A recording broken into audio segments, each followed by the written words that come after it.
guys, sorry for taking long to release my second video on the zynle payment system. Yeah, so guys, in this video I'll take you through the whole process, what you need. Yeah, so guys, zynle is a very simple payment gateway. Yeah, so they have got a very simple API that you can use to integrate. Yeah, and yeah, so I'll share this link here, which is the sandbox link. This is where you can do all your tests. Then later, when you're comfortable that everything is working fine, you can come here, switch to live. So you just have to submit some of the information that they need. Yeah, for these guys you have to have full company details. They're a little bit different with some other guys like Lenko, Pay, and Lipila. Those guys you can just onboard as like an individual, not as a company. Yeah, but for these guys, they're a little bit, I think that's the only downside part of it. For these guys, you have to have like full company details for you to start using their API. But everything else, I like them because they have got this simulator here. So it's like an actual phone number. You register a phone number here and you enter your PIN. Yeah, then for example, I think I have got this number, then I've got this one. Yeah, and yeah, so I've got a balance of like 100 kwacha in there. So once I start transacting using their API, I'll be receiving prompt on this phone here. Yeah, in real time. This is the only part like this, like that I liked about zynle payment system, because the other guys you only depend on the responses that you get, but these guys added a simulation whereby if I perform a transaction, it looks like a phone. Yeah, so guys, for these guys to start processing, I think the most important things, let me come here to the docs. So most of you guys, I think you deal with collection, which is mobile money deposit. Yeah, yes, so this is mobile money deposit. So you can use this endpoint, like if you want to request for payment from if you want to request payment from a user. Yeah, like you've got someone who needs to pay. Yeah, so they have got a very simple documentation. You can see, you can choose what you are using, PHP. If you're using JSON, this is your API. This is your the JSON that you're going to use. For Python, you're going to use JavaScript. Yeah, this is what you're going to use, and for Java, this is what you're going to use, guys. So these guys are, yeah, I like their API. It's nice, and they also tell you what each of the I can say the attributes of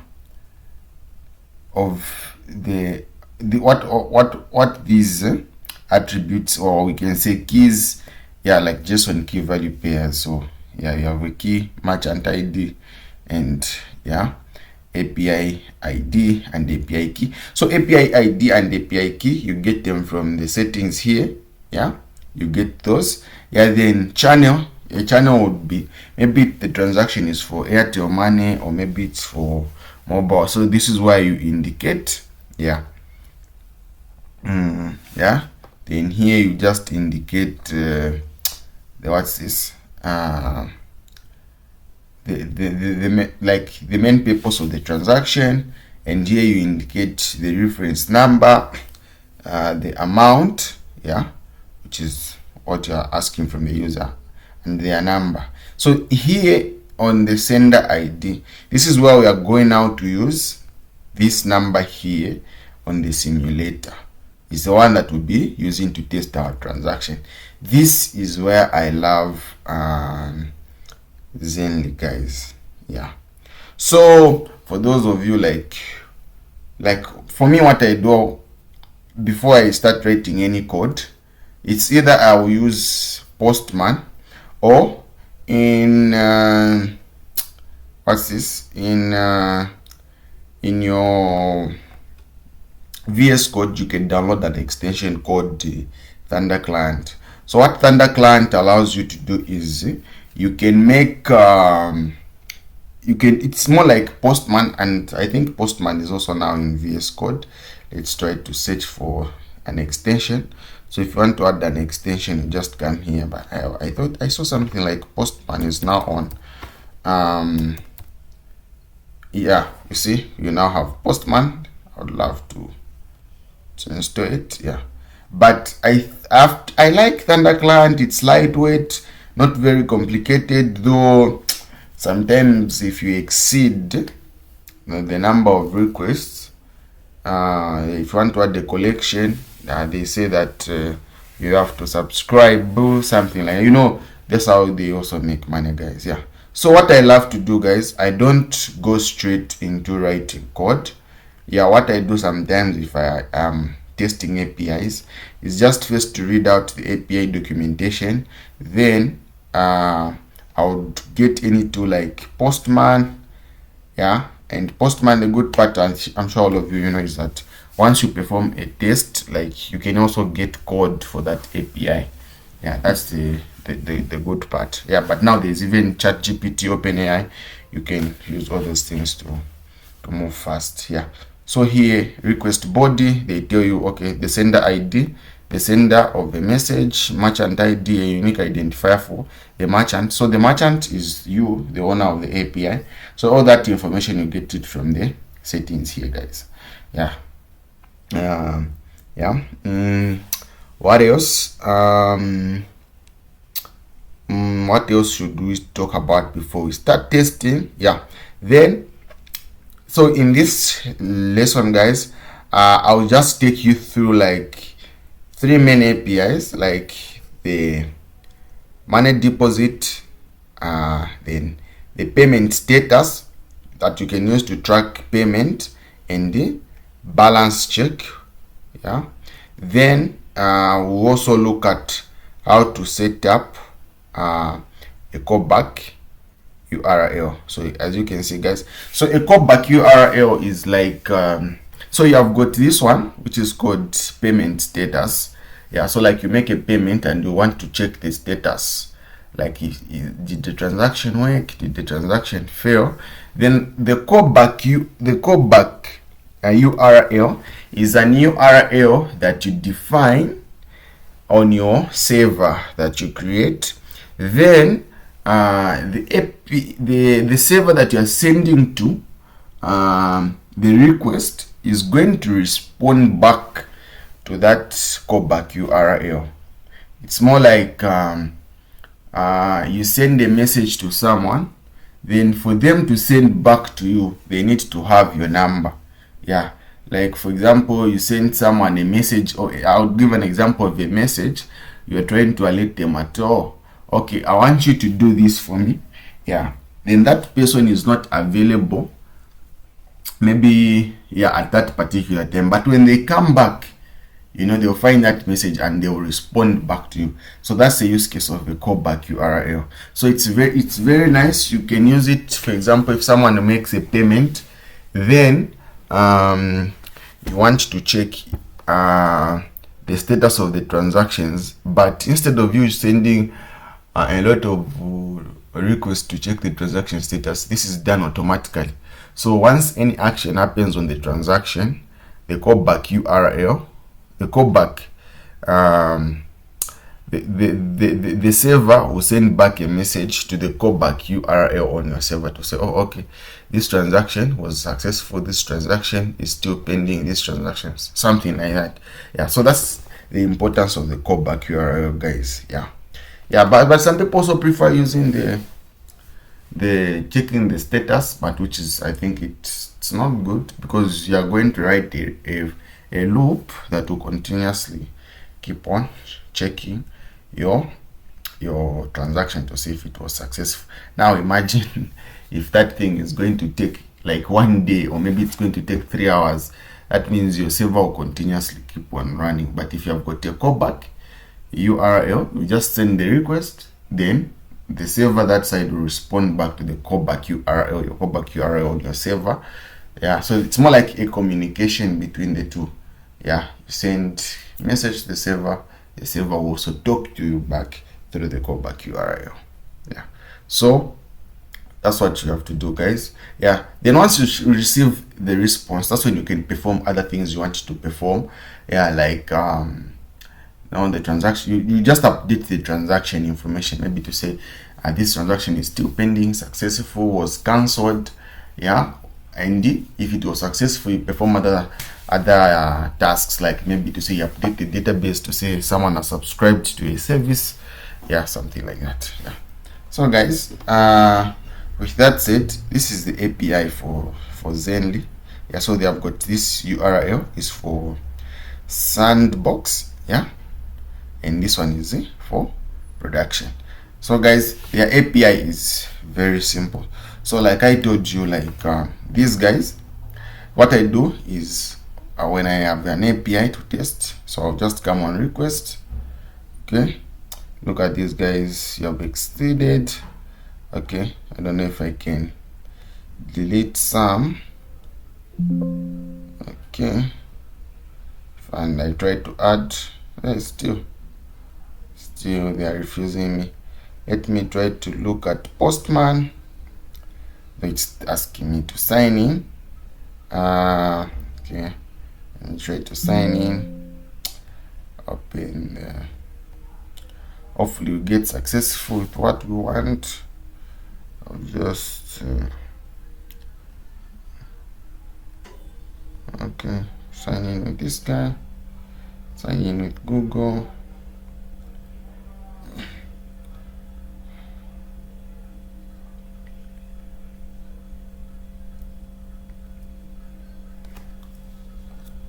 Okay.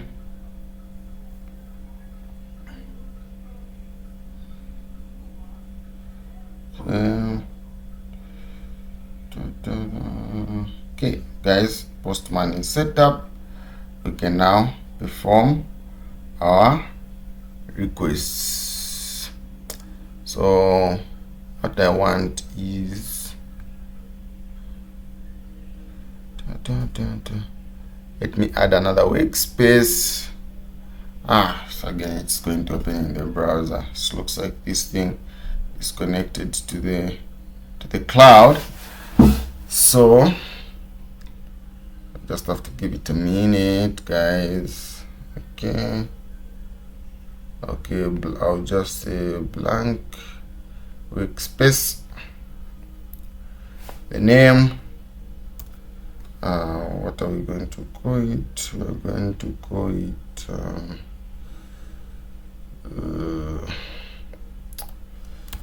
Zynle P.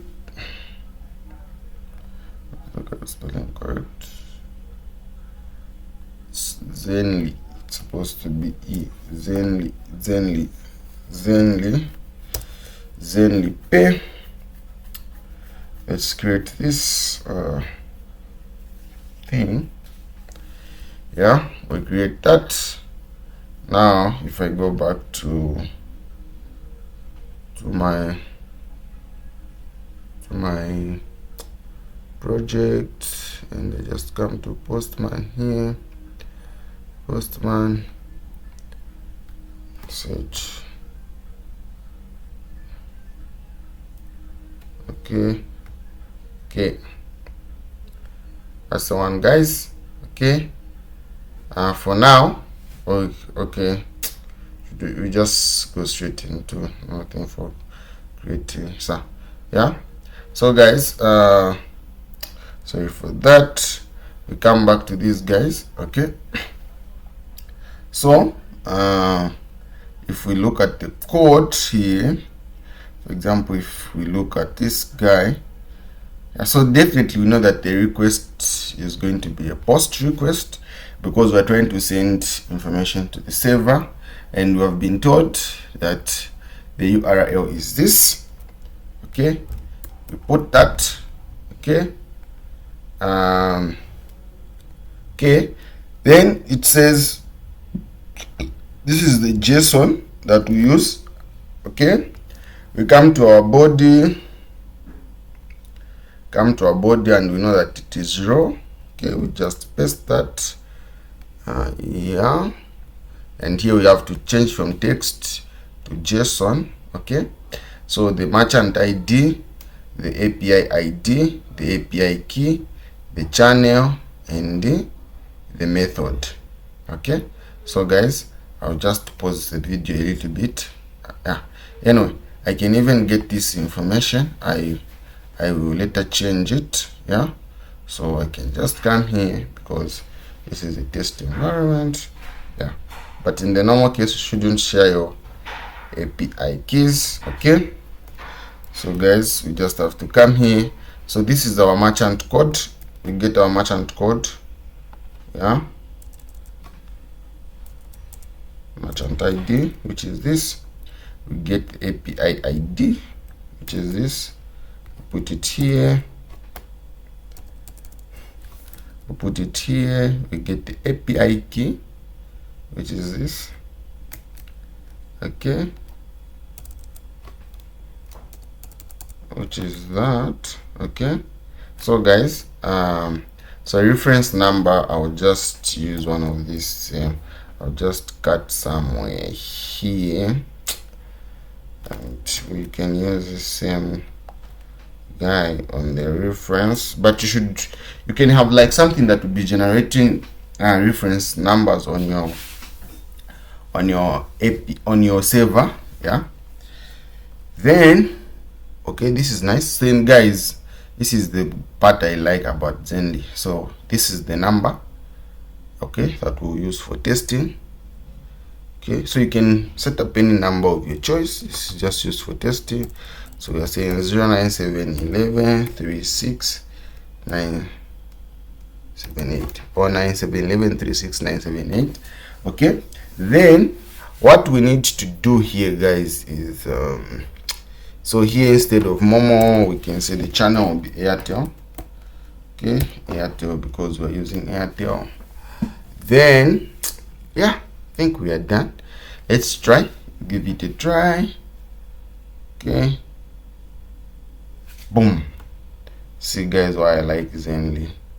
Okay, you see I even get the response to say response code, description, transactions initiated, reference number is this, transaction ID, operator Airtel, transaction data, date is this. So you see guys, why I love Zynle is because of this. Their API is quite simple, not complicated. Don't have to do things like you add headers or what.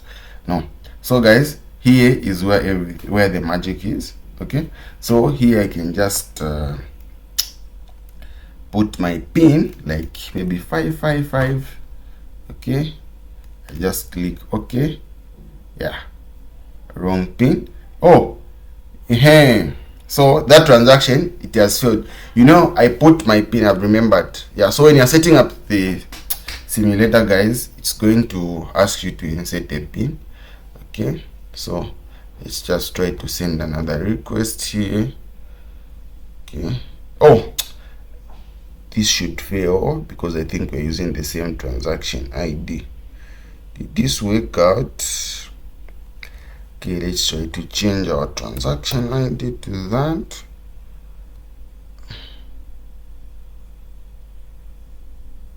Why am I not receiving the prompt? Okay, it has come, guys.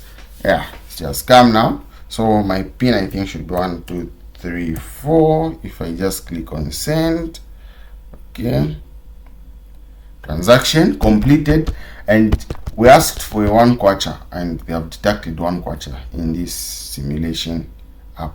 So that, guys, that's the beauty of Zynle. Yeah, so guys, we have tested this endpoint, which is the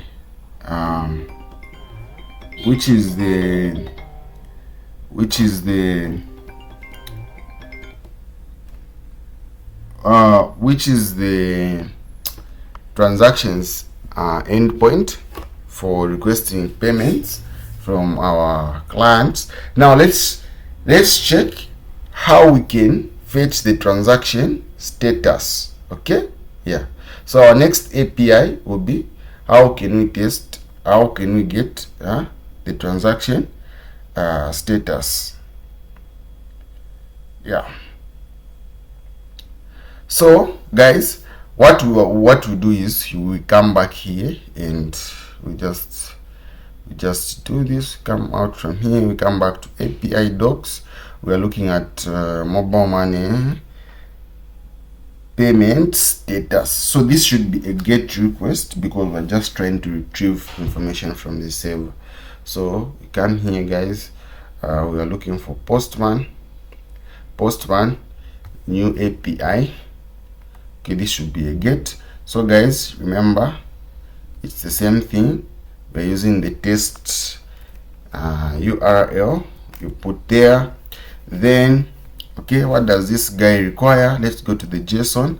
This is the JSON that we need. Okay, so in short, it's this same guy here that we add in our okay, we just need this guy, the API. Okay, let's grab these two guys from here. We come here, we come to body, it should be raw. Okay, we do that, we do this, then they say it requires the reference number. So guys, that's why the reference number needs to be unique for all your transactions, because you are going to use that to check the transaction status.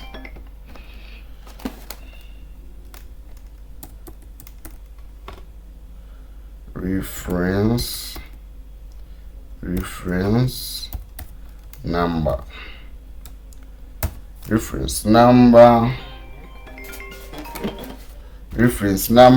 Then what was our reference number?